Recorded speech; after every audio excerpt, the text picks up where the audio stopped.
cold, I thought I better not try that. It is a pleasure to be here on today as we come together to share the experience and honor the legacy of Dr. Martin Luther King Jr. Dr. King was noted for having a dream that's deeply rooted in the American dream, a dream of a country where many were not judged by their countenance, but by their character. But what's most significant about a dream is a dream is a light that illuminates the quickest pathway to one's success.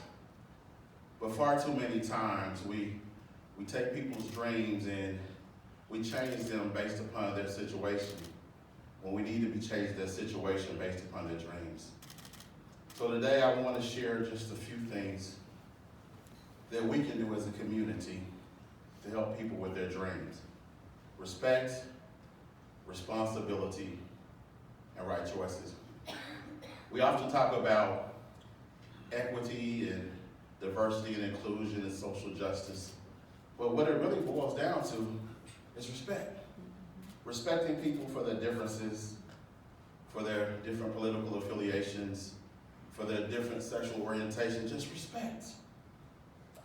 I remember being in Mr. Thompson's 7th grade history class.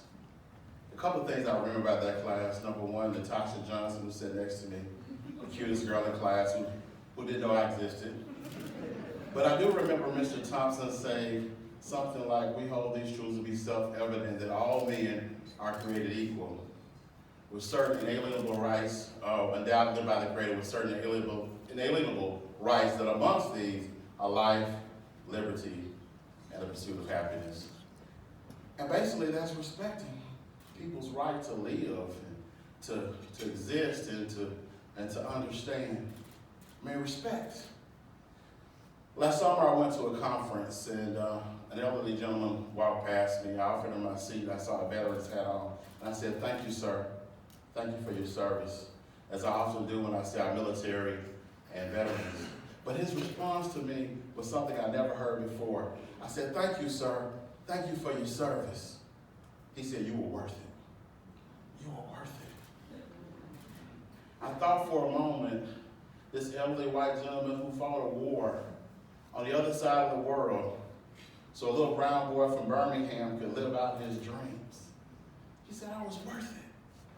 So we have to have respect for those who came before us because we stand on their shoulders. And we have to have respect for future generations because they will stand on ours. Respect, responsibility, and right choices. We hold titles. We have credentials. We're doctors, we're lawyers, we're teachers, we're ministers, we're a part of civic organizations. But it's deeper than our titles. It's our responsibility. It's for us to leave those organizations better than the way we found them.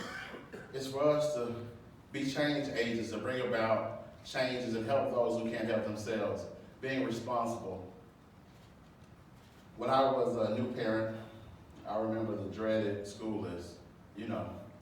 10 packs of loose leaf paper, 4 boxes of crayons, 2 packs of markers, and 153 glue sticks.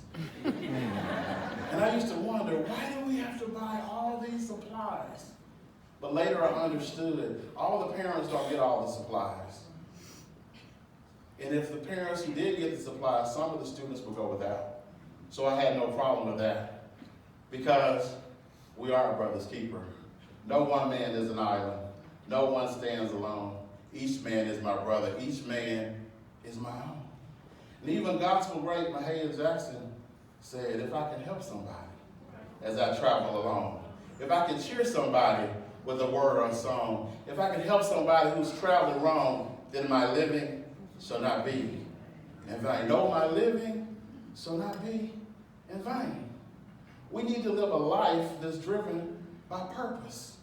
And believe it or not, from the youngest to the oldest, somebody wants to be just like you.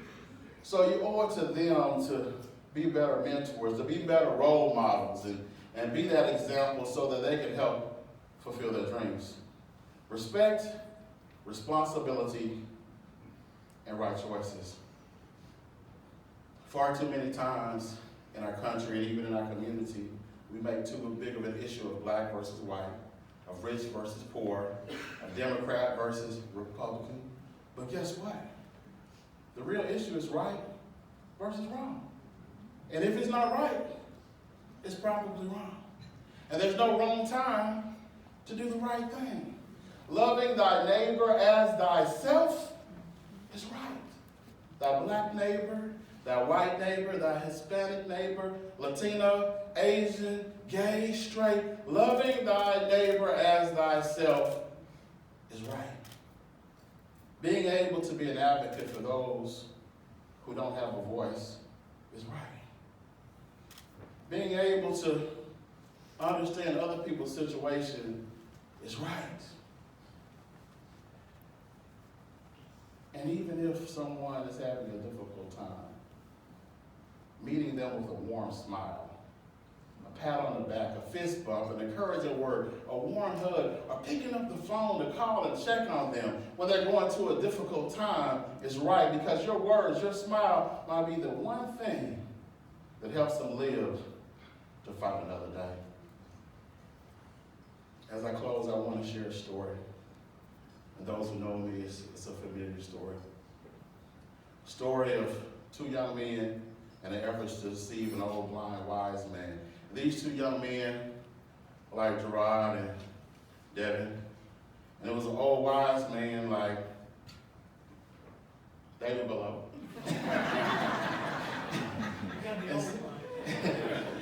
And so these young men sought out to deceive him. They said, we're going to catch us a bird. And we're going to find this wise man. We're going to ask the wise man, is the bird dead or is it alive? And these young men decided that if the wise man should say the bird is alive, they crush it and kill it. They said if the bird was dead, they'd open their hands and let it fly away. So these young men caught the bird. They found the wise man down by an old oak tree by a riverbank, and they say, wise man, great wise man, in our hand we have a bird.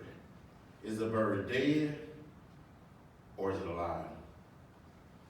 The wise man thought, he pondered for just a moment, and he said, my sons, it's in your hands. And he walked away. So what I'm saying today, Chancellor Carver, the dreams of thousands of people are in your hands. What I'm saying, Mayor Brundage, the hopes of a community are in your hands. What I'm saying, Gerard and Devin, the future is in your hands.